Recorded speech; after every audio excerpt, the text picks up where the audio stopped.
at Tommy's Express Car Wash for Making Impact. But look who we found. Mike Squared. We got Mike Herrama, Mike Garland, and Mike, you're going to be in the driver's seat today. I'm driving, thank you. You know, I could drive, if you'd like.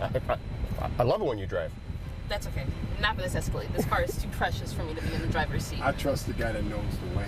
Yeah, okay, trust him. You know what? And I'm not even upset. I'm not even upset. But why don't we hit it? Let's get to the car wash. Go through the car wash. Yeah.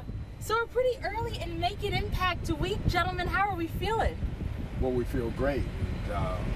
You know, thanks to Mike and you know, his creative mind yeah. come up with this opportunity for us to get more hands on hearts. Yeah.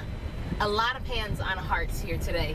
A lot of hands on the steering wheel. We're seeing a lot of people coming in and out here today. And they're all been really kind of learning how to do CPR. What else has been going on here? Well, not only are we training folks in CPR, we always do bring that awareness as to what cardiac arrest really is. Yeah. You know, it's so different than a heart attack. And right.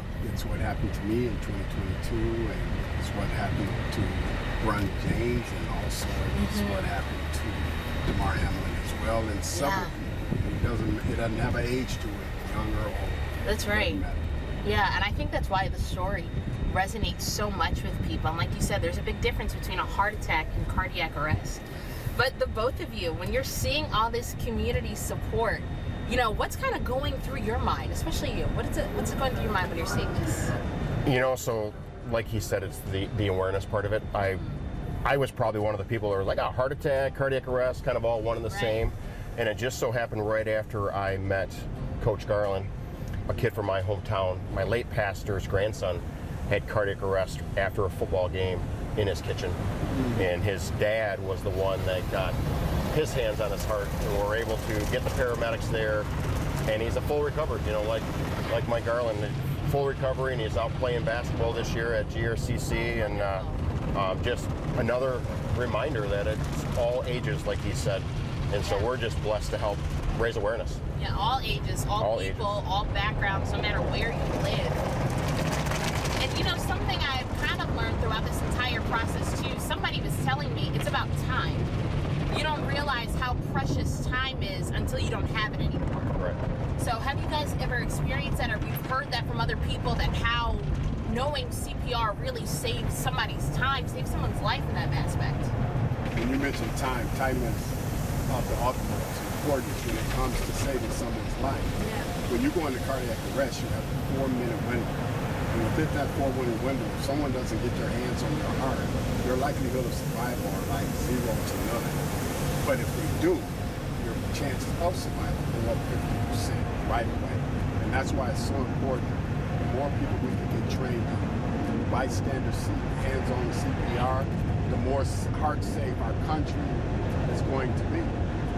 I think sometimes we're still underestimating the effect and the power of a bystander. Yes. You know what I mean? Yes. Somebody who just happened to see the situation. While you have one person calling 911, you have another person whose hands are literally on the heart. And again, like you said, it's that time is the utmost importance. It's of the essence, literally. Yes. When you're saving someone's life. Yes. Well, as we're nearing the end of the car wash and we're getting closer to Making Impact, what are you guys hoping to see this time around? You know, I don't know what Mike's goals are, but of course, the overall goal is to get as many hands on hearts as we possibly can today. But it would really be great if we could train at least 200, maybe 300 people within this time frame.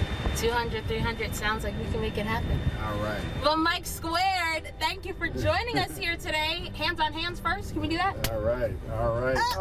There we go. And we'll get them on hearts next. All right. Thank you.